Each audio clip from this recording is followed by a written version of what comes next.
देखिए बच्चों, आज हम पढ़ेंगे वर्तुल गति के बारे में। एक वृत्तीय गति हम लोगों ने लास्ट चैप्टर में पढ़ी थी ना। वहाँ हमने एक समान वेग की बात करी थी और वहाँ हमने एक वृत्तीय गति पढ़ी थी। आज हम पढ़ेंगे वर्तुल गति। वर्तुल गति का मतलब है कि कोई सड़क है, ठीक है, तो सड़क पर आप लोग जब टर्न करते हो तो वहाँ पर जो गति होती है, आज हम उसके बारे में स्टडी करेंगे। और इसमें भी हम दो तरह से पढ़ेंगे। एक तो हमारी जो सड़क है वो समतल हो, ठीक है, और एक हमारी सड़क ढालू हो, यानी कि किसी कोण के ऊपर हो, जिसे हम कहेंगे करवट कोण। और देखो ये जो गति है ना, ये बहुत इंपॉर्टेंट भी है। क्यों?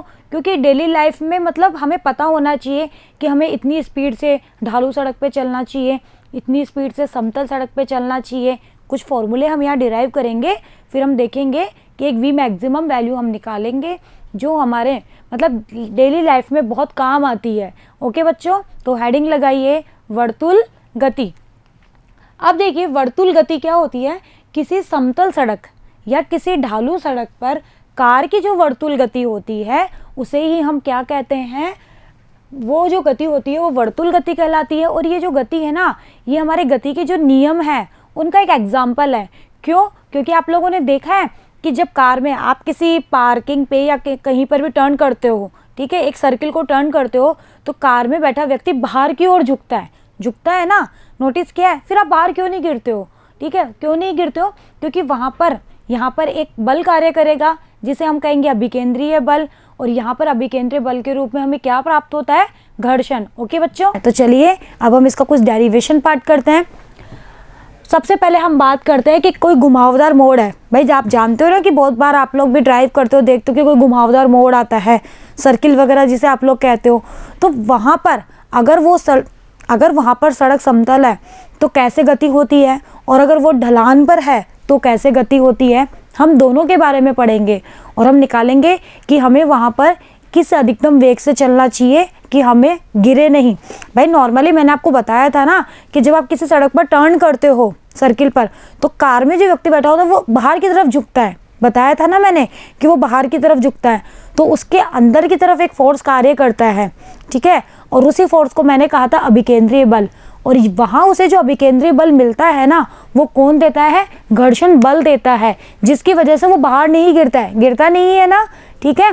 तो हम वही सब पढ़ेंगे आज। तो सबसे पहले हम बात करेंगे समतल सड़क के लिए कि समतल सड़क पर कोई कार है, वो मोड़ पर गति कर रही है तो क्या होगा। फिर हम डेरिवेशन करेंगे हमारे ढलान वाले सड़क के लिए। ओके बच्चों, तो हेडिंग लगाइए समतल सड़क पर कार की गति।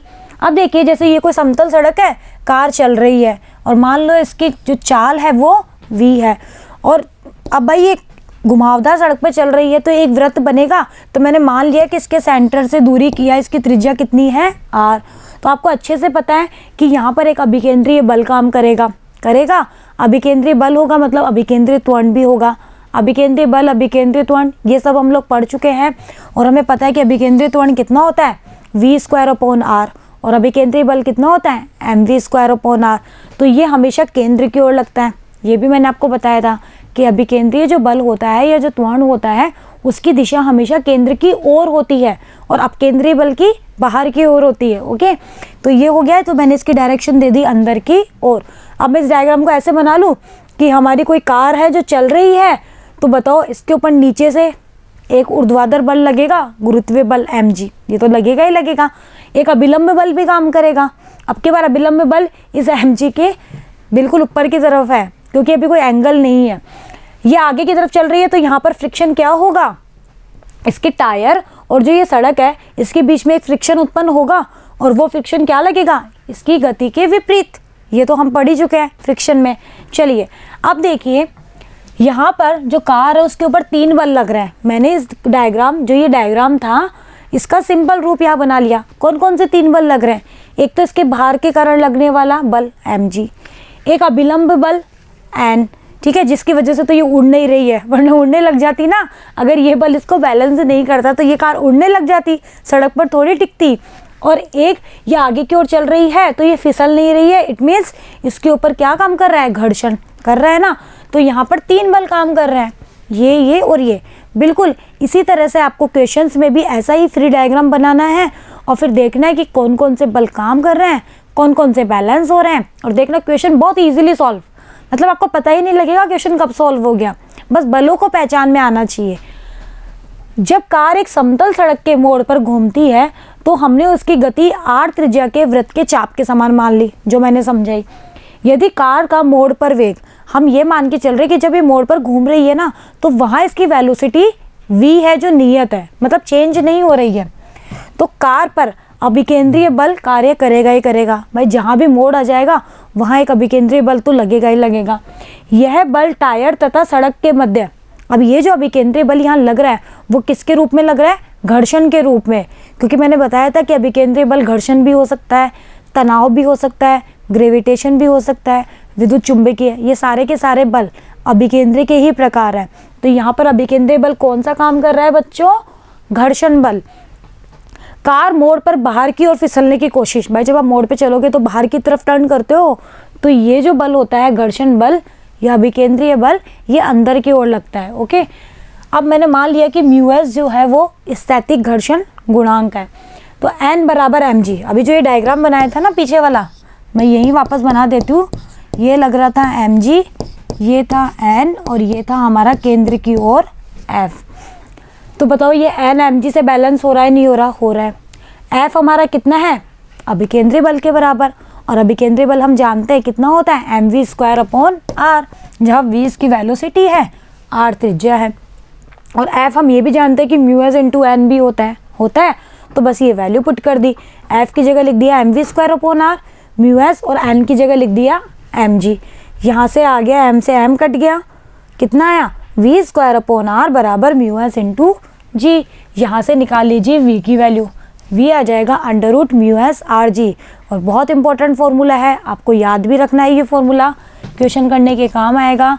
जहाँ v क्या है, कार का नियत वेग, कि कार को इस वेलोसिटी से चलना है। यहाँ पे μs है स्थैतिक घर्षण गुणांक, g है गुरुत्वीय त्वरण, जो एक स्टैंडर्ड वैल्यू है जो आपको याद रखनी है, कितनी होती है 9.8, कभी कभी हम सुविधा के लिए 10 भी लेके चलते हैं, मीटर/सेकंड², और r है त्रिज्या। इक्वेशन 1 से वेग कार के द्रव्यमान पर निर्भर नहीं कर रहा। बताओ कहीं पर भी इस वेग में द्रव्यमान आ रहा है, यानी कि कितना भी द्रव्यमान हो कोई फर्क नहीं पड़ेगा। तो बताओ v मैक्सिमम कितना आया, मतलब ये एक मैक्सिमम वैल्यू आएगी μs r × g, यानी कि वर्तुल जो गति है उसमें जो कार है उसकी जो अधिकतम स्पीड है वो आपको इतनी रखनी है। अगर आप इस स्पीड से ज़्यादा चले गए तो आप गिर सकते हो। ओके, यानी कि किसी भी घुमावदार सड़क पर, अगर वो समतल सड़क है तो वहाँ पर जो भी वेलोसिटी है, कार हो ट्रक हो कुछ भी हो, उसकी जो भी वेलोसिटी है वो मैक्सिमम इतनी होनी चाहिए, कितनी, √μs rg। ओके बच्चों, अब देखिए एक टैबलेट पॉइंट है जो खा लीजिए आप लोग, क्वेश्चंस करने की बहुत काम में आएगी। समस्त वाहनों के लिए, चाहे वो बड़े हो या छोटे, क्योंकि हमने अभी अभी बताया कि हमारा जो v है वो m के ऊपर डिपेंड नहीं कर रहा, तो चाहे बड़े वाहन हो चाहे छोटे वाहन हो, उनकी अधिकतम संभव सुरक्षित चाल समान रहती है, और कितनी होती है, μs rg का √। ये आप लोग ध्यान रखिए, एग्जाम में पूछा जाता है कि बताइए इस वाहन की संभव अधिकतम सुरक्षित चाल कितनी होगी, बट आप ये जरूर देख लेना कि समतल सड़क है या नहीं, तो आप ये वाला फॉर्मूला लगाना। ओके, चलिए अब बात करते हैं कि अगर हमारी जो सड़क है वो ढालू हो, मतलब किसी कोण पर हो, ढलान होगी तो डेफिनेटली कोई कोण होगा। ठीक है, जैसे मान लो ये सड़क यहाँ से उठी हुई है थीटा कोण पर, और यहाँ कोई कार गति कर रही है, तो उस कंडीशन के लिए क्या होगा, तो सड़क का, तो उस कंडीशन के लिए यहाँ पर हम करवट कोण की बात करते हैं। अब करवट कोण क्या होता है पहले ये जानते हैं। घुमावदार मोड़ पर वाहन की सुरक्षित गति हेतु रोड के जो बाहरी किनारे होते हैं, रोड के जो बाहरी जो किनारे होते हैं उनको कुछ एंगल से ऊपर की ओर उठा दिया जाता है। किस लिए, जो भी हमारे वाहन होते हैं ना उनकी सुरक्षित गति के लिए, और जिस एंगल से उनको ऊपर की ओर उठाया जाता है उसी एंगल को हम कहते हैं करवट कोण, या फिर ढाल कहलाता है सड़क का। ओके बच्चों, तो करवट कोण समझ में आया। तो ये जैसे किसी एंगल से सड़क को उठा दिया है थीटा, तो ये है इसका करवट कोण। अब देखो इसमें हम दो केस करेंगे। पहले केस में तो हम मान के चलेंगे कि हमारा घर्षण बल नहीं है, ठीक है, घर्षण बल नहीं है, उस कंडीशन के लिए क्या होगा, सुरक्षित वेग, कि भाई हम इतने वेग से गति करें कि घर्षण भी नहीं लगे और हम गिरे भी नहीं बाहर की ओर। और दूसरा केस हम करके चलेंगे कि जब घर्षण बल काम करने लग जाएगा तो क्या होगा। तो पहला केस हम लेते हैं घर्षण बल की अनुपस्थिति में। यदि हमारा जो वाहन है, अब देखो घर्षण जो बल है वो हर जगह नहीं लगता। अगर आपका वाहन बहुत धीरे गति से चल रहा है घुमावदार मोड़ पे, तो वहाँ कोई घर्षण बल की उसको जरूरत नहीं, क्योंकि वो गिरेगा नहीं। उसने अपनी वेलोसिटी है, अपनी जो स्पीड है उसको धीरे कर रखी है, ठीक है। तो वहाँ घर्षण बल की उसको नीड ही नहीं पड़ेगी। तो उस कंडीशन के लिए मोड़ पर घूमते समय वहाँ कोई घर्षण बल नहीं होगा, ठीक है। तो हम इस चीज़ के लिए सुरक्षित वेग निकालते हैं कि उसको कितनी वेलोसिटी से चलना चाहिए।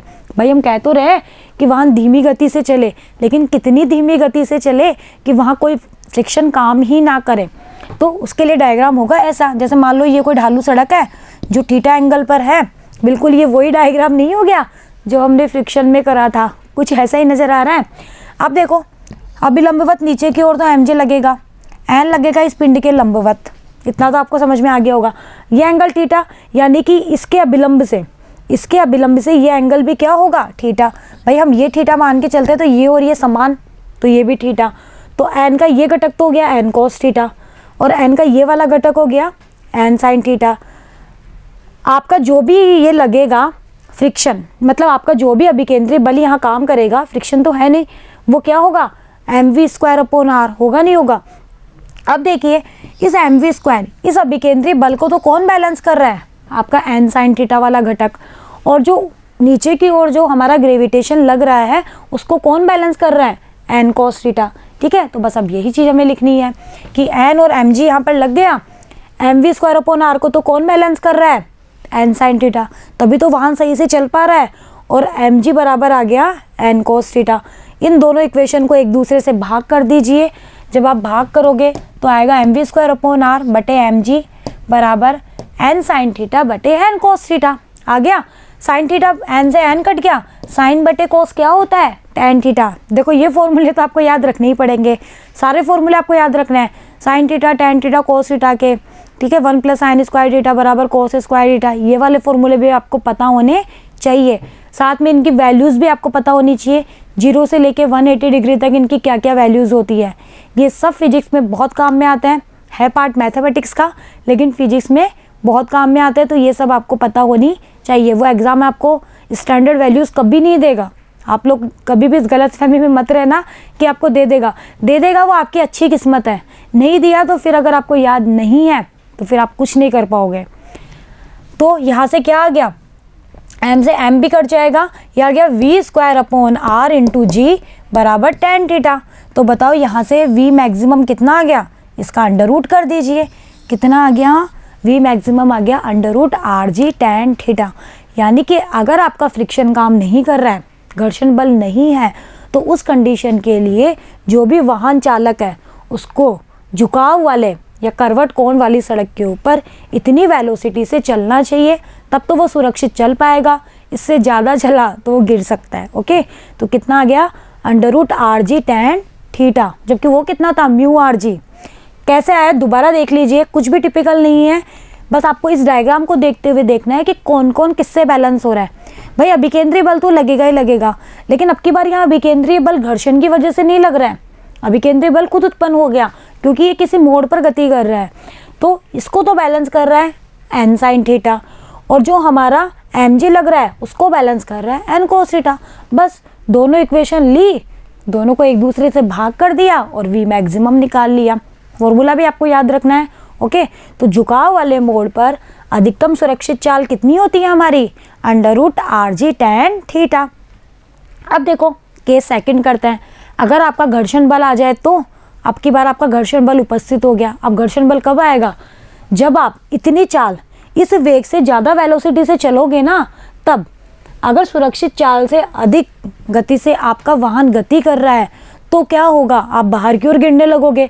तो उस कंडीशन में हमारा घर्षण बल उपस्थित हो जाएगा, ठीक है। तो वाहन बाहर की ओर फिसलेगा और घर्षण बल वहाँ पर अपने आप ही प्रभावी हो जाएगा, जिसकी दिशा झुकाव के निचले किनारे की ओर सड़क के समांतर होती है। जो भी झुकाव का निचला किनारा है सड़क के समांतर और निचले किनारे की ओर होती है। तो अब हमारा घर्षण जब आ जाएगा तब हम देखते हैं कि क्या होगा। तो हमारा डायग्राम ऐसा होगा, ये अभिकेंद्रीय बल तो लग ही रहा है इस डायरेक्शन में, हमारा घर्षण लगेगा अब की बार अभिकेंद्रीय बल के रूप में नहीं लग रहा है, हमारा घर्षण लगेगा इस सड़क जो है, ये जो भी हमारी सड़क है इसके इस डायरेक्शन में, यानी कि ये इसके साथ इस अभिकेंद्रीय बल की लाइन को अगर मैं पीछे लेके जाऊँ तो इसके साथ उतना ही एंगल बनाएगा जितना सड़क का करवट कोण है। तो यहाँ पर एक एफ और लग गया। पहले एन का समझो, देखो ये एन, ये एंगल थीटा, तो ये एन कोस थीटा, ये एन साइन थीटा, बिल्कुल पहले वाला डायग्राम। और ये M V square upon R और ये एम जी, इतना तो समझ में आया। अब यहाँ पर एक घर्षण और उपस्थित हो गया जो इसके साथ में थीटा एंगल बना रहा है, तो इस एफ का ये वाला घटक कितना होगा, एफ कोस थीटा, और इसका लंबवत नीचे की ओर घटक कितना होगा, एफ साइन थीटा। बस ये दो घटक और आ जाएंगे। तो देखो अब की बार इन दोनों को मिला के ये बैलेंस हो रहा है, यानी कि M G plus F sine theta बराबर एन कोस थीटा। एक इक्वेशन यहाँ से आएगी। अभिकेंद्रीय बल को कौन बैलेंस कर रहा है, एन साइन थीटा और एफ कोस थीटा दोनों मिलके उसको बैलेंस कर रहे हैं, तो दूसरी इक्वेशन यहाँ से आ जाएगी। दोनों को सॉल्व करेंगे और वी निकालेंगे। चलिए ये पहली इक्वेशन आया समझ में, और ये रही हमारी, देखो M V square upon R G बराबर N sine theta plus F cos theta. ये देखिए M V square upon R ही आएगा, ओनली जी नहीं आएगा, N sine theta plus F cos theta, तो यहाँ पे ये जी नहीं आएगा, इसको आप हटा दीजिए। और M G plus F sine theta बराबर एन कोस थीटा, ये वाली M G plus F sine theta बराबर एन कोस थीटा। ये दो इक्वेशन आ गई। अब देखो यहाँ से मैंने एम जी निकाल लिया, इस वाली इक्वेशन से कितना आया, ये आ गया N cos theta minus F sine theta, और फिर इस इक्वेशन को इसमें भाग लगा दिया, तो ये आ गया M V square upon R बटे एम जी बराबर N sine theta plus F cos theta N cos theta minus F sine theta. अब देखो आप जानते हो कि हमारा जो एफ होता है वो म्यू इंटू एन होता है, तो यहाँ पे एफ की वैल्यू पुट कर दीजिए, एम से एम कट गया, तो यहाँ पे आ गया ये, मैंने जहाँ जहाँ एफ था वहाँ वहाँ म्यू इंटू एन लिख दिया। यहाँ से आ गया इतना V square upon R G. अब यहाँ से कुछ नहीं किया, मुझे इसको टेन के फॉर्म में बनाना है, ठीक है भाई। साइन थीटा कोस थीटा दो अलग अलग चीज़ें आ रही है, और हम जानते हैं कि इन दोनों को हम टेन के फॉर्म में लिख सकते हैं। तो आप साइन बटे कोस बनाइए, तो साइन बटे कोस बनाओगे तो कोस भाग लेना पड़ेगा, तो एन कोस थीटा मैंने बाहर ले लिया, यहाँ बच गया म्यू प्लस एन बाहर आ गया साइन बटे कोस, यहाँ भी मैंने एन कोस थीटा बाहर ले लिया ताकि ये कैंसिल आउट हो जाए, तो यहाँ आ गया 1 माइनस म्यू साइन थीटा बटे कोस थीटा। बहुत इजी डेरिवेशन है, आप खुद से हैंड से सॉल्व करेंगे इसको तो आपको आसानी से हो जाएगा, ठीक है। खुद से ज़रूर करा करिए डेरिवेशन को, घर जाके खुद से भी सॉल्व करा करो ताकि आपका कैलकुलेशन वाला पार्ट भी स्ट्रॉन्ग हो सके। ऐसे नहीं कि बस समझ लिया और हमें आ गया, नहीं, उसको हैंड ओवर ज़रूर किया करो। अब ये कट गया एन कोस थीटा से एन कोस थीटा, तो हमारे पास में वी स्क्वायर आ गया इतना, म्यू प्लस टेन थीटा हो गया ये, और ये 1 माइनस म्यू टेन थीटा, तो हमें तो चाहिए वी आ गया अंडर रूट लगा देना R G mu plus tan theta upon 1 minus mu tan theta. अब आ गया वी मैक्सिमम कि भाई जब हमारा फ्रिक्शन भी काम करने लग जाए तो हमारी सुरक्षित चाल कितनी होनी चाहिए, वो आ गया इतना। ओके बच्चों, अतः वाहन के टायरों में जो न्यूनतम टूट फूट होती है, अगर वाहन का जो टायर है उसमें अगर न्यूनतम हमें टूट फूट चाहिए तो उसके लिए कुछ मत करिए, इस सर्वोत्तम चाल में म्यू बराबर 0 रख दीजिए, तो हमारा कितना आ जाएगा, एक वेग मिलेगा हमें वी नॉट, कितना under root r g tan theta. अब देखो अगर आपका ये जो वेग वी नॉट है ये ज़्यादा है इस वेग से जो हमने वी निकाला है उससे, तो घर्षण बल ऊपर की तरफ होगा, तो उस कंडीशन के लिए घर्षण बल की जो भी डायरेक्शन होगी वो क्या होगी, ऊपर की तरफ। और ये चीज़ तो हमने अभी अभी निकाली है कि tan theta less than equivalent mu S के लिए कार जो होती है उसको हम स्थिर अवस्था में पार कर सकते हैं। ये हमने फ्रिक्शन में निकाला था, ये फॉर्मूला कुछ याद आ रहा है कि वो जो ब्लॉक है वो स्थिर रहेगा अगर tan theta less than equivalent mu S है तो, और इससे ज़्यादा हो जाएगा तो ये गति करेगा। अब ब्लॉक की जगह कार मान लीजिए, भाई वही एंगल, वही थीटा एंगल, तो tan theta less than equivalent mu S के लिए आप कार को किसी भी ढालू सड़क के ऊपर इस कंडीशन, इस एंगल पर आप पार्क कर सकते हो। आया समझ में बच्चों? तो देखो डेरिवेशन बहुत इजी था, बिल्कुल भी टिपिकल नहीं है। आप एक बार इसको वीडियो को देखना दोबारा और फिर खुद से डेरिवेशन करना, आपको आसानी से समझ में आ जाएगा। फॉर्मूले तो देखो आपको सारे ध्यान में रखने ही पड़ेंगे क्योंकि न्यूमेरिकल तो डायरेक्ट फार्मूला बेस भी होता है, ठीक है, वहाँ आप डेरिवेशन करने थोड़ी बैठोगे।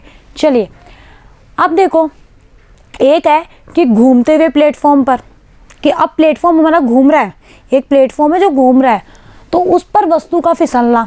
जब हमारा प्लेटफॉर्म घूमेगा तो वहाँ पर वेग की जगह क्या आ जाएगा, कोणीय वेग आएगा, नहीं आएगा? बताया था ना, जब भी घूर्णन गति होती है तो एक कोणीय वेग आ जाता है। तो हम जानते हैं कि v और कोणीय वेग में एक संबंध होता है, v is two r omega. ये सब कुछ हम डिराइव कर चुके हैं। अब v हमने इतना निकाला, ठीक है, इतना निकाला था ना हमने अभी, v हमने निकाला था √μs/g। यहाँ पर v की जगह ओमेगा आर रख दीजिए, μs/g, तो ओमेगा कितना आ गया, इतना, कि अगर घूमता हुआ प्लेटफॉर्म है तो उसका कोणीय वेग कितना होना चाहिए, √μsg/r। तो ये है घूमते हुए प्लेटफॉर्म पर वस्तु के फिसलने की गति। तो बच्चों ये आ गया, घूमते हुए प्लेटफॉर्म पर इतना कोणीय वेग होगा। एक बार हम इस डेरिवेशन को शॉर्टकट में फिर से रिवाइज कर लेते हैं, क्योंकि इसमें बहुत सारी चीज़ें आ गई तो सारा होच पोच हो गया होगा ना। तो एक बार इसको थोड़ा सा शॉर्टकट में फिर रिवाइज कर लेते हैं कि हमने क्या क्या निकाला है और किस तरह से निकाला है। अब देखिए, सबसे पहले हम बात करते हैं कि अगर हमारी जो सड़क है, भाई पढ़ तो हम घुमावदार मोड़ ही रहे हैं और वर्तुल गति पढ़ रहे हैं, लेकिन अगर सड़क हमारी समतल है तो समतल सड़क के लिए हमारा जो मैक्सिमम वेग है वो कितना आया, √μs/g। ठीक है, वर्तुल गति में कार की इतनी अधिकतम चाल होनी चाहिए अगर समतल सड़क है तो। चलिए इतना आ गया। फिर ये जो वेग है वो द्रव्यमान पर निर्भर नहीं कर रहा, यानी कि चाहे कार हो, चाहे ट्रक हो, चाहे कुछ भी हो, उन सब के लिए इतनी ही सुरक्षित चाल समतल सड़क के लिए होनी चाहिए। फिर जब हमने समतल सड़क पढ़ ली तो हम आए थे हमारे ढालू सड़क पे, कि अगर हमारी सड़क के किनारों को किसी एंगल थीटा से उठा दिया गया तो उस कंडीशन के लिए हमारी अधिकतम सुरक्षित चाल कितनी होनी चाहिए, जिसको हमने 2 पार्ट्स में डिवाइड किया। जब घर्षण बल नहीं हो और जब घर्षण बल हो। घर्षण बल कब नहीं होगा, अगर हमारा वाहन बहुत धीमी गति से चल रहा है तो घर्षण बल उपस्थित नहीं होगा। तो वो धीमी गति कितनी होनी चाहिए, हमने वो निकाली। तो वो कितनी आई, वो निकल के आई थी √rg tan थीटा, कि अगर इतने झुकाव वाले मोड़ पर अधिकतम सुरक्षित चाल, कि आप इतनी चाल से चल रहे हो तो आपको किसी घर्षण बल की ज़रूरत नहीं है, वहाँ घर्षण बल उपस्थित नहीं होगा। लेकिन अगर आप इस चाल से ज़्यादा चाल से चल रहे हो तो वहाँ पर एक घर्षण बल खुद ही प्रभावी हो जाएगा। और उस कंडीशन के लिए हमारी अधिकतम चाल कितनी निकल के आई थी बच्चों, हमारी अधिकतम चाल निकल के आई थी ये। और फिर अगर हमने इसमें μ = 0 रख दिया, ठीक है, तो कितना आया था, v0 rg tan थीटा। और फिर हमने ये 2 केस बताए। इस केस को तो हमने पहले ही फ्रिक्शन वाले जब वीडियो है उसमें डिस्कस कर लिया था, और यहाँ पे हमने कह दिया अगर ये ज़्यादा है और ये कम है तो घर्षण बल हमारा कैसा होगा, ऊपर मुखी, मतलब ऊपर की तरफ डायरेक्शन होगी उस कंडीशन में। ओके, फिर हमने बात कर ली कि अगर हमारा एक घूमता हुआ प्लेटफॉर्म है तो मैंने बताया था जब भी हम रोटेट करते हैं तो वेग कोणीय वेग में बदल जाता है। तो कुछ नहीं करना, जो पहला फॉर्मूला था हमारा समतल सड़क वाला, उसके v में v की जगह ओमेगा रख देना, और यहाँ से इसको सॉल्व करके हमने ओमेगा निकाल लिया, कितना आया, √μsg/r। ठीक है, ये था हमारा डेरिवेशन।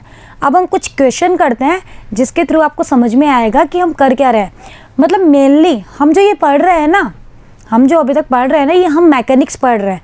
ठीक है, अब मैकेनिक्स जो होती है ना, उसमें समस्याओं को किस तरह से हल किया जाता है, आपकी बुक में बहुत सारी थ्योरीज की दे रखी है, आप लोग पढ़िएगा ज़रूर। उसने स्टेप बाय स्टेप समझा रखा है कि पहले ये स्टेप करिए, फिर ये करिए, फिर ये करिए। आप लोग उसको पढ़िएगा ज़रूर। मैं आपको डायरेक्ट क्वेश्चन के जरिए वो स्टेप समझा देती हूँ, बाकी उसको आपको पढ़ना ज़रूर है।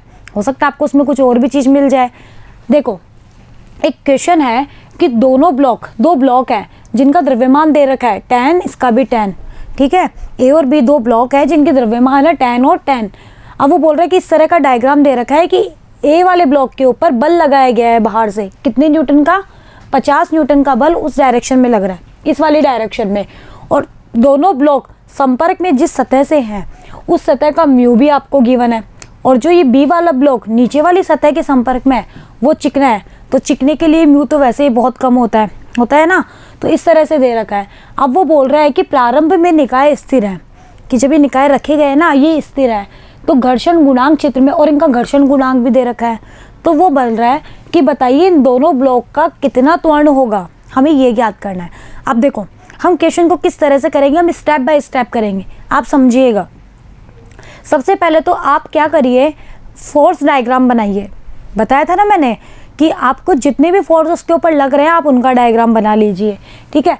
फिर घर्षण बल को दर्शाइए कि घर्षण बल कहाँ है, और फिर दोनों स्थिति का मतलब होता है कि दोनों ब्लॉक एक दूसरे के ऊपर रखे हुए हैं।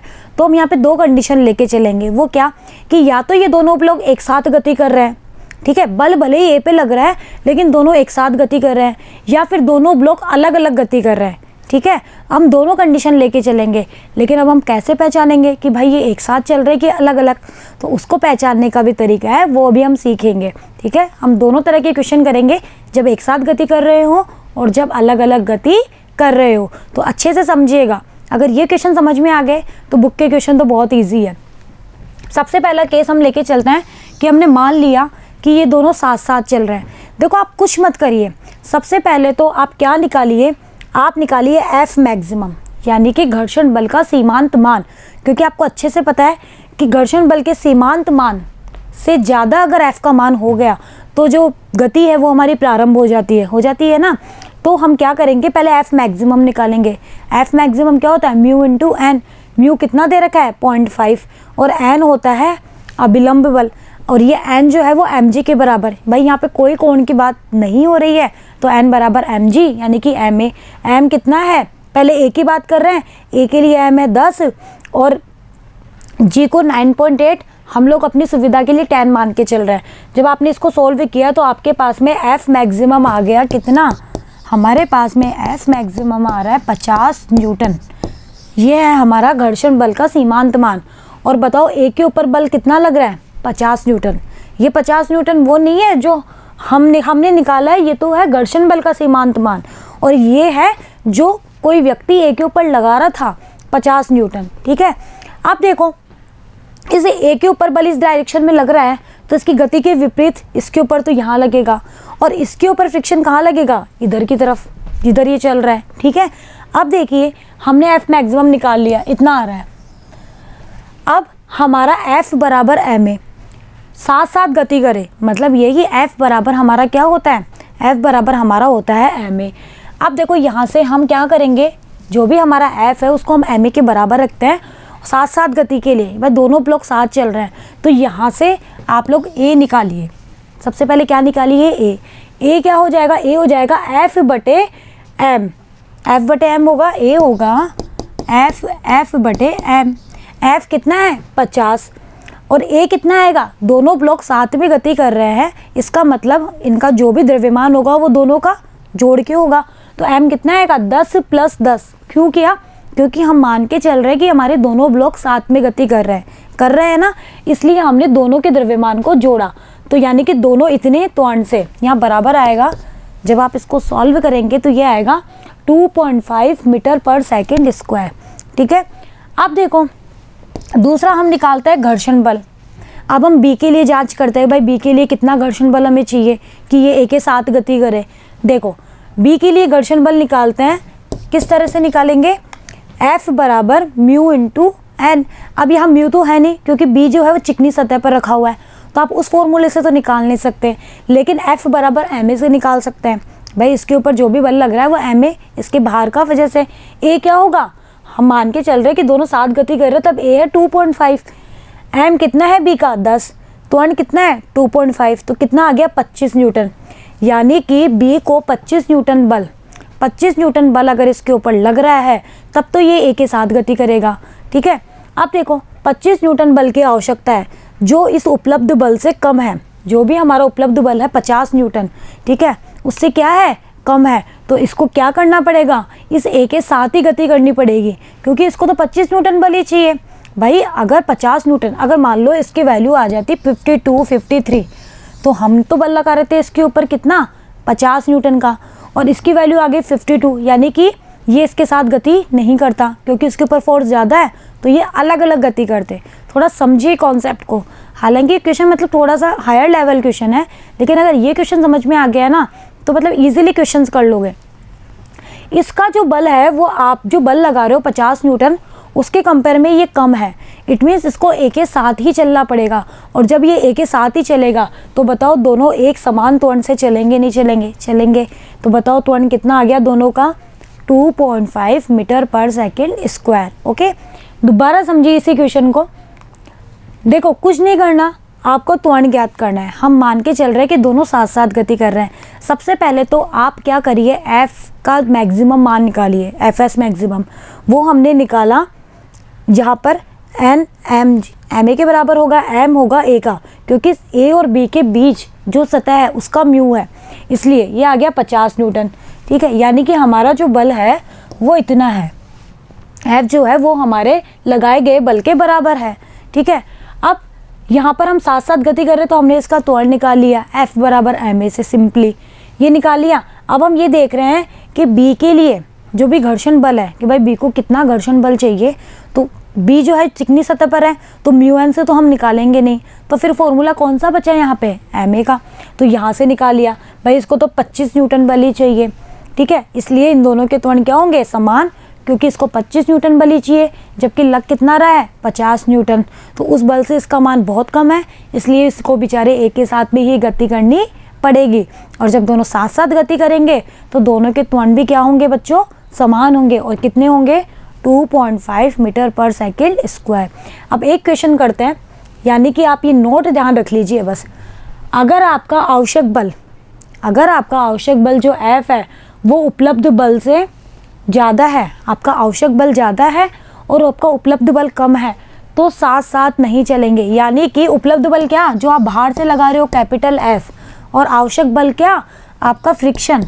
अगर आपका ये फ्रिक्शन वाला जो बल है वो ज़्यादा है आपके उपलब्ध बल से, तो इसका मतलब होगा कि जो दोनों ब्लॉक होंगे वो एक साथ गति नहीं करेंगे। अब इसके ऊपर एक क्वेश्चन करते हैं कि कैसे। जैसे ऐसे दे रखा है कि अब की बार आपने बल लगाया है 101 न्यूटन का, वही म्यू 0.5 इस सतह का, इसका चिकना है, वही द्रव्यमान समान है। अब हम देखते हैं कि क्या ये ब्लॉक साथ साथ गति करेंगे या अलग अलग गति करेंगे। देखिए सबसे पहले एफ मैक्सिमम निकालिए, mu into a m g. भाई एन बराबर तो क्या हो गया? एम ए, ठीक है, या एम जी। अब 10 इंटू 10 50 न्यूटन। ठीक है, अब आपका जो भी एफ है, ठीक है, वो आ गया आपका 50 न्यूटन। अब वही केस, पहला साथ साथ चले तो त्वरण निकाल लीजिए। त्वरण कितना होगा? एफ बराबर एम ए। ठीक है, यहाँ पे आपको ये एफ लेना है, एफ कितना है? 101। ए कितना हो गया? m1 प्लस m2, ये हुआ है m1 प्लस m2 करके, क्योंकि हम साथ साथ गति के लिए मान के चल रहे हैं, तो ये आ गया 5.05 मीटर पर सेकेंड स्क्वायर। अब बी के ऊपर घर्षण निकालिए। जब मैंने बी के ऊपर घर्षण निकाला तो क्या होगा? वही 10 इंटू इसका त्वरण, एम ए से ही निकालेंगे, तो ये आ गया 50.5। यानी कि हमें इतने बल की ज़रूरत है। बी को अगर मुझे ए के साथ चलाना है तो मुझे 50.5 न्यूटन बल चाहिए। इसके आगे न्यूटन भी लिख लीजिए। ठीक है, लेकिन हमारे पास में तो बल कितना आ रहा है? 50 न्यूटन। हमारे फ्रिक्शन का सीमांत मान तो कितना आ रहा है? 50 न्यूटन, जबकि हमको चाहिए कितना? 50.5। यानी कि अब की बार ये ज़्यादा हो गया, यानी कि जो ए और बी है वो साथ साथ गति नहीं करेंगे। जबकि पिछले केस में क्या था? ये इतना आ रहा था 25 न्यूटन और हमारा सीमांत मान कितना था? 50 न्यूटन। तो साथ साथ चल रहे थे। अब की बार ये बढ़ गया, इसलिए ये आपस में साथ साथ में गति नहीं करेंगे। तो जब अलग अलग गति करेंगे तो दोनों के त्वरण भी अलग अलग होंगे। भाई अगर साथ साथ गति करते तो दोनों के त्वरण इतने ही होते। अब अलग अलग गति कर रहे हैं तो अब त्वरण निकालिए। अतः ये दोनों जो पिंड है वो अलग अलग चलेंगे। जब अलग अलग चलेंगे तो क्या होगा? एक दूसरे के सापेक्ष गति करेंगे। जब सापेक्ष गति करते हैं तो बताइए कौन सा घर्षण आता है? गति घर्षण आता है, नहीं आता है? अब गति घर्षण आता है तो देखो एफ के हमारा इतना निकल के आ रहा है 15 न्यूटन। आप लोग यूनिट जरूर लिख लीजिएगा। देखो ये है ना, इस एन में फ़र्क है। ये है ना विलंब बल और ये है ना न्यूटन बल का मात्रक, तो कंफ्यूज नहीं होना है। अब ये आगे की तरफ चलेगा क्योंकि इसके ऊपर बल लग रहा है इधर, तो इसके जिस दिशा में ये चल रहा है उस दिशा के विपरीत ही तो एफ के लगेगा। ये तो हम पढ़ चुके हैं। तो बताइए त्वरण कितना हो जाएगा? इसके ऊपर लगने वाला कुल बल निकालिए। इसके ऊपर दो बल लग रहे हैं, एक तो 101 न्यूटन का और एक विपरीत दिशा में 50 न्यूटन का। तो बताइए कुल बल कितना होगा? 101 माइनस 50। क्यों किया? क्योंकि दोनों बल एक दूसरे के विपरीत है। तो अब टोटल बल ही तो निकालेंगे और मास इसका, तो ये आ गया 5.1 मीटर पर सेकेंड स्क्वायर। ये तो आ गया इस ए ब्लॉक का त्वरण कि ए ब्लॉक इतने त्वरण से गति करेगा। अब बी का देखते हैं, बी कितने से करेगा। बी के ऊपर तो कितना बल लग रहा है भाई, बी जो है उसके ऊपर तो ओनली 50 न्यूटन। ये जो 101 न्यूटन बल काम कर रहा है ये सिर्फ ए ब्लॉक के ऊपर काम कर रहा है, ये हमने बी के ऊपर नहीं लगाया। बी के ऊपर तो लग रहा है घर्षण बल का मैक्सिमम मान। हमारा तो निकल के आ रहा था कितना, 50.5, लेकिन 50.5 तो यहाँ उपलब्ध ही नहीं है। यहाँ उपलब्ध कितना है, 50 न्यूटन। तो केवल कितना लेंगे, 50 बटे इसका द्रव्यमान, तो ये आ गया 5 मीटर पर सेकेंड स्क्वायर।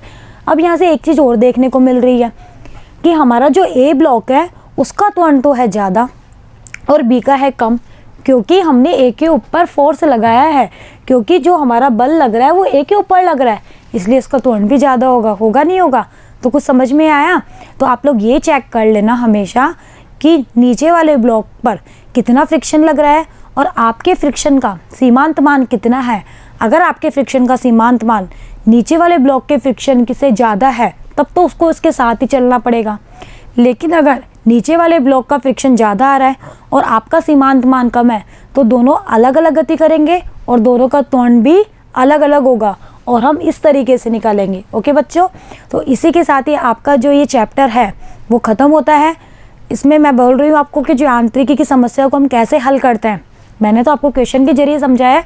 आपकी बुक में थ्योरी दे रखी है, आप उसको ज़रूर पढ़िएगा, क्वेश्चन ज़रूर करिएगा। अब बाकी हम अब इसके न्यूमेरिकल पोर्शन पर ही आएंगे। ओके बच्चों, तो बने रहिएगा मेरे साथ, मिलते हैं नेक्स्ट वीडियो में। Thank you.